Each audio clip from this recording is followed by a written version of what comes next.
J'étais assise là, dans cette chaise de bureau, bon marché qu'ils n'ont jamais remplacée. Celle avec la tache bizarre que je regardais depuis 6 ans quand Étienne a fait glisser le dossier sur son bureau avec cette même expression habituelle. Moitié grimace, moitié sourire. Je savais ce qu'il y avait à l'intérieur avant même de l'ouvrir. Le rejet numéro 12, 12 fois. 12 fois qu'on m'ignorait pour le poste de consultant senior, et je savais déjà qu'il avait obtenu à ma place. Clémence, 8 mois dans la boîte. 8 mois seulement. Le truc, Delphine, a dit Étienne, en se penchant en avant comme si nous étions des comploteurs au lieu de... Peu importe ce que nous étions vraiment. Le 4e trimestre n'est pas notre meilleur moment pour les transitions de direction. Mais j'ai déjà mis votre nom en haut de la liste pour les promotions de printemps. J'ai hoché la tête, comme si je le croyais, comme si je n'avais pas entendu presque exactement ces mêmes mots 11 fois auparavant, comme si je n'avais pas formé chaque personne ayant été promue au-dessus de moi depuis 2018. Puis j'ai fait quelque chose qui m'a surprise moi-même. Je me suis mise à rire, pas des petits rires mignons, le genre de rire qui met les gens mal à l'aise, le genre qui dit « j'ai fini par craquer ». Le visage d'Étienne a eu une drôle de réaction. Son sourire de service client a bugué. Quelque chose de drôle. Oui, j'ai répondu en riant encore. Moi, c'est moi la blague, pour vous avoir cru 12 fois. C'est comme ça que ça a commencé. C'est le moment où j'ai décidé de tout réduire en cendres. Oh, attendez. Je devrais probablement me présenter. Je m'appelle Delphine. J'avais 33 ans quand c'est arrivé. Je travaillais dans ce cabinet de conseil spécialisé appelé Parangon Stratégie. Nous faisions du conseil en transformation d'entreprise pour des sociétés de santé. Ça a l'air chic, non? Ça faisait 6 ans que j'y étais. 6 ans à être la personne qu'on appelait à 23 heures quand tout s'effondrait. 6 ans à m'entendre dire que j'étais indispensable, mais apparemment pas assez pour être promue. Avant d'aller plus loin dans ce chaos, s'il vous plaît, aimez cette vidéo, abonnez-vous à la chaîne, et dites-moi dans les commentaires si vous avez déjà été dans une situation où vous vous sentiez complètement invisible, malgré un travail acharné. Parce que honnêtement, ça aide de savoir que je ne suis pas seule. Et croyez-moi, cette histoire va dans des directions que même moi, je n'aurais pu prédire. Alors, de retour dans ce bureau. À ce moment-là, j'ai repris mon calme et j'ai dit à Étienne que je comprenais, que j'avais l'esprit d'équipe. Puis je suis retournée à mon bureau, passant devant Clémence, qui montrait littéralement ses nouvelles cartes de visite à qui voulait bien les voir. Consultant senior. Le titre qui aurait dû être le mien il y a presque 3 ans. Laissez-moi vous donner un peu de contexte. Parangon Stratégie a été fondé par 3 gars qui travaillaient dans l'un de ces grands cabinets d'audit internationaux. Ils avaient tous ce discours sur le thème « On est différent, on est une famille ». Étienne était l'employé numéro 6. J'étais l'employé numéro 23, embauché quand ils essayaient encore de faire leurs preuves. J'ai automatisé la moitié de leur système de reporting. J'ai sauvé leur plus gros compte, Santé Grand Ouest, quand notre chef de projet a démissionné en plein milieu de l'implémentation. Je faisais régulièrement 60 heures par semaine. J'ai assuré à chaque fois. Et ce n'était pas seulement qu'il ne me promouvait pas. Il me disait pourquoi. Toujours quelque chose de différent. Vous avez besoin de plus d'expérience en contact client, alors j'obtenais cette expérience. Vous devez faire preuve de plus de leadership, alors je dirigeais une équipe. Vous avez besoin de plus d'expertise technique, alors je passais des certifications pour chaque nouveau système qu'ils implémentaient. Et après avoir coché chaque case, ils déplaçaient les poteaux de but encore, et encore, et encore. Pendant ce temps, ils promouvaient des gens autour de moi. Benoît, qui ratait constamment les délais, mais jouait au golf avec Étienne. Vivienne, qui ne pouvait pas construire un tableau de bord de reporting basique sans mon aide, mais qui était la meilleure amie de notre directeur du conseil. Et maintenant Clémence, dont la qualification principale semblait être d'avoir fréquenté la même grande école de commerce que notre PDG. Je me demandais souvent ce qui n'allait pas chez moi.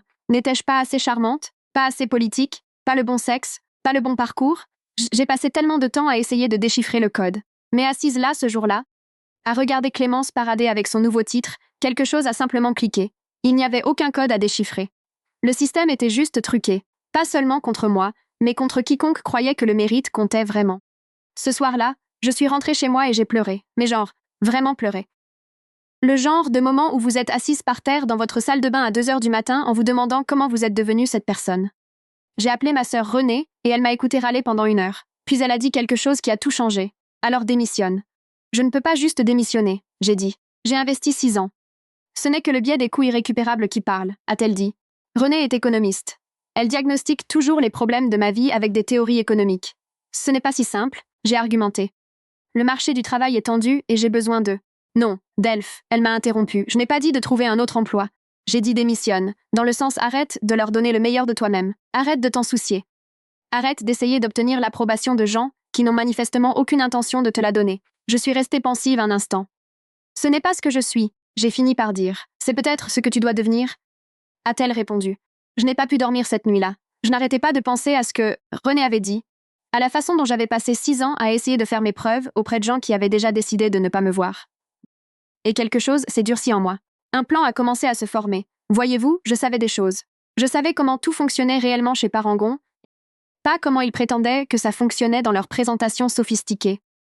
Je savais quel client était sur le point de partir. Je savais quel projet était en retard. Je savais où tous les cadavres étaient enterrés, métaphoriquement parlant. Et surtout, je savais que malgré 12 refus de promotion, j'étais le ciment qui maintenait au moins 5 relations clients majeures. Le lendemain matin, je suis allée au travail normalement. J'ai souri à Étienne dans le couloir. J'ai félicité Clémence. J'ai répondu aux emails frénétiques des équipes projet. Mais quelque chose avait changé.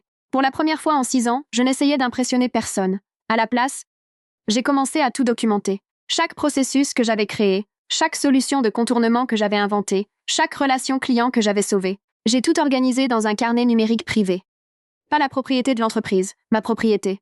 Puis j'ai créé ce que j'ai appelé ma carte d'indispensabilité. C'était une analyse détaillée de la mesure exacte, dans laquelle l'entreprise dépendait de moi.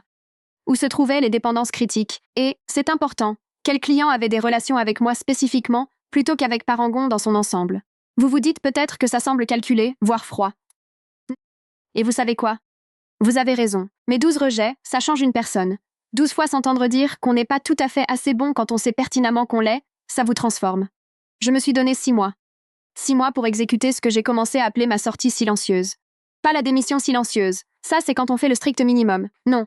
Je continuais à travailler tout aussi dur, mais mon objectif avait changé. Je ne travaillais plus pour une promotion. Je travaillais pour moi-même. La première phase consistait à me rendre encore plus indispensable. Contre-intuitif, non? Mais nécessaire. Je me suis portée volontaire pour les problèmes clients les plus complexes. Je suis devenue la personne de référence pour le dépannage. Quand notre plus gros client, Santé Grand Ouest, avait un problème, il m'appelait directement, pas la ligne d'assistance de Parangon. Je faisais attention. Je n'ai rien saboté. Je n'ai pas créé de dépendance inutile. Je me suis juste positionnée comme la solution à des problèmes qui existaient déjà, et j'ai tout documenté. La deuxième phase consistait à construire ma trappe de sortie. J'ai commencé à prendre des cafés avec d'anciens collègues partis dans d'autres cabinets. J'ai mis à jour mon portfolio, pas mon CV, mon portfolio. Parce que je ne cherchais pas un autre emploi. Je jetais les bases de quelque chose de totalement différent. La phase 3 était la plus délicate. Je devais commencer à me détacher émotionnellement, tout en ayant l'air investi. J'ai arrêté de le prendre personnellement quand Étienne s'appropriait mes idées en réunion. J'ai arrêté de me sentir blessée quand je n'étais pas invitée au déjeuner de la direction. J'ai commencé à voir Parangon non plus comme l'entreprise à laquelle j'avais donné 6 ans de ma vie, mais comme un tremplin vers la suite. Vers le 4e mois de mon plan, quelque chose d'inattendu s'est produit. Ils ont encore promu quelqu'un d'autre. Le chiffre porte bonheur, 13.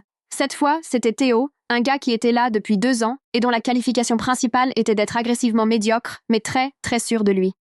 Normalement, cela m'aurait dévasté, mais j'ai juste souri et je l'ai félicité. Étienne semblait confus par ma réaction. Il s'attendait à des larmes, ou au moins à ce que je vienne dans son bureau plus tard, pour demander ce que je devais faire pour m'améliorer. Mais je ne l'ai pas fait. J'ai juste continué à travailler sur mon plan. Au 5e mois, j'avais économisé assez d'argent pour vivre pendant 6 mois sans revenu. J'avais créé ma propre entreprise de conseil, juste sur le papier. À ce stade, j'avais obtenu un petit prêt commercial et j'avais commencé à avoir des conversations très prudentes, très privées, avec 2 des clients de Parangon que je savais insatisfaits. Je ne faisais pas de débauchage, pas techniquement. J'étais simplement utile, je répondais aux questions, j'apportais mon expertise et je tissais des liens en dehors de l'ombre de Parangon Stratégie. Puis est arrivé ce jour, 6 mois jour pour jour après mon 12e refus. Je suis entrée dans le bureau d'Étienne sans rendez-vous. Je démissionne, j'ai dit, en posant ma lettre de démission sur son bureau. Son visage est passé par environ 5 expressions différentes en 3 secondes. Le choc, l'incrédulité, la colère, la peur, et enfin celle que j'attendais. La panique. Vous ne pouvez pas démissionner, a-t-il dit. Nous sommes en plein milieu de l'implémentation de Santé Grand Ouest. Vous dirigez le projet Santé Méridien. Nous avons besoin de vous.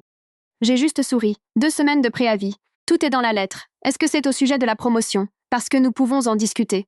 Le 3e trimestre approche, et j'ai plaidé votre cause. Je l'ai coupé. Non, Étienne. Ce n'est pas une négociation. Je pars. Et nous en arrivons maintenant à la partie vraiment intéressante. Le moment où mes 6 mois de planification minutieuse commencent à porter leurs fruits. Le moment où ils réalisent enfin exactement ce qu'ils sont sur le point de perdre.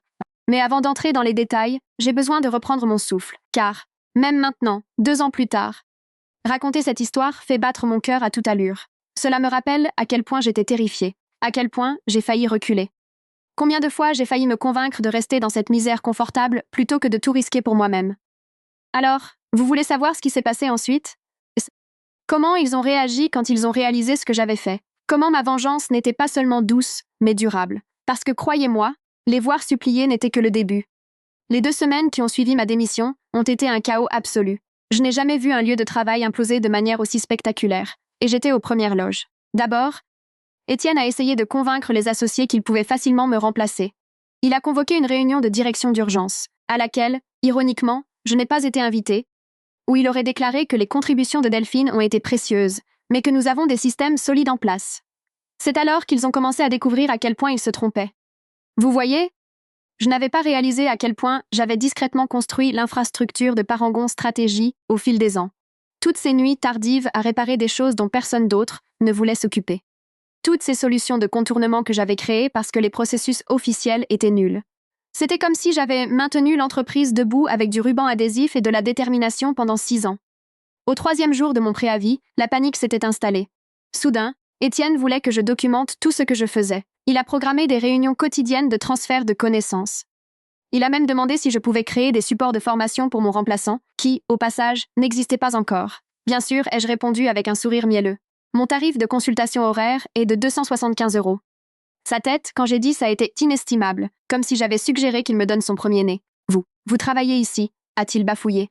Pendant encore 11 jours, l'ai-je corrigé. Il s'est plaint aux associés, bien sûr, mais ils étaient déjà en mode panique parce que Santé Grand Ouest, notre plus gros client, avait eu vent de mon départ. Leur DSI Lorraine avait appelé directement le PDG de Parangon Stratégie. Je ne le sais que parce que l'assistante du PDG, Rhin, me l'a dit pendant le déjeuner. Elle a dit, je cite, « Si Delphine n'est plus sur notre compte, nous devons revoir notre contrat. » Rhin me l'a chuchoté à l'autre bout de la table. Je n'ai jamais vu Vernon transpirer comme ça. À la fin de la première semaine, ils ont fait leur première offre. Étienne m'a appelé dans son bureau, où il était assis avec Vernon, le PDG. « Nous avons discuté de votre valeur pour l'entreprise », a dit Vernon, comme s'il s'agissait d'une révélation et non de quelque chose que j'essayais de leur dire depuis 6 ans. « Nous aimerions vous proposer le poste de consultant senior avec effet immédiat et une augmentation de 15%. J'ai failli rire. La promotion pour laquelle j'avais supplié, soudain disponible maintenant que je franchissais la porte. J'apprécie l'offre, ai-je dit, mais j'ai déjà pris d'autres dispositions. Ils avaient l'air choqués, comme si l'idée que je puisse avoir des options au-delà de Parangon Stratégie ne leur était jamais venue à l'esprit. Qu'est-ce qu'il faudrait, a demandé Vernon. Nous pouvons aller jusqu'à 20% d'augmentation. Ce n'est pas une question d'argent, ai-je répondu, ce qui était à la fois vrai et faux. Bien sûr, c'était en partie une question d'argent. J'avais été sous-payée pendant des années, mais c'était surtout une question de respect, de reconnaissance, de ne pas passer un jour de plus dans un endroit qui m'avait montré 12 fois qu'il ne m'estimait pas. Au début de la 2e semaine, la situation est devenue désespérée. Des systèmes tombaient en panne et j'étais la seule à savoir comment les réparer. Les clients appelaient, me demandant spécifiquement. Le projet Santé Méridien était en retard, et personne ne parvenait à comprendre le tableau de bord de rapport personnalisé que j'avais construit. C'est alors qu'ils ont fait leur 2e offre. Manager senior, en sautant un échelon, avec une augmentation de 30% et un siège au comité de direction. J'ai refusé à nouveau. « Vous n'êtes pas raisonnable », a dit Étienne, son faux sourire ayant complètement disparu. Nous essayons de corriger le tir. 6 ans, Étienne, ai-je répondu. Vous avez eu 6 ans pour corriger le tir. Au 10e jour, Vernon lui-même est venu à mon bureau. Il avait l'air de ne pas avoir dormi depuis des jours. Fixez votre prix, a-t-il dit doucement. Ce que vous voulez. Poste de directrice. Choisissez vos projets. Télétravail. Restez tout simplement. Pendant une fraction de seconde, j'ai hésité. Le niveau de directrice aurait été au-delà de tout ce dont j'avais rêvé chez Parangon Stratégie. L'argent changerait ma vie. Le pouvoir de choisir mes propres projets était tentant. Mais ensuite, je me suis souvenu. 12 refus. 12 fois à s'entendre dire que je n'étais pas assez compétente.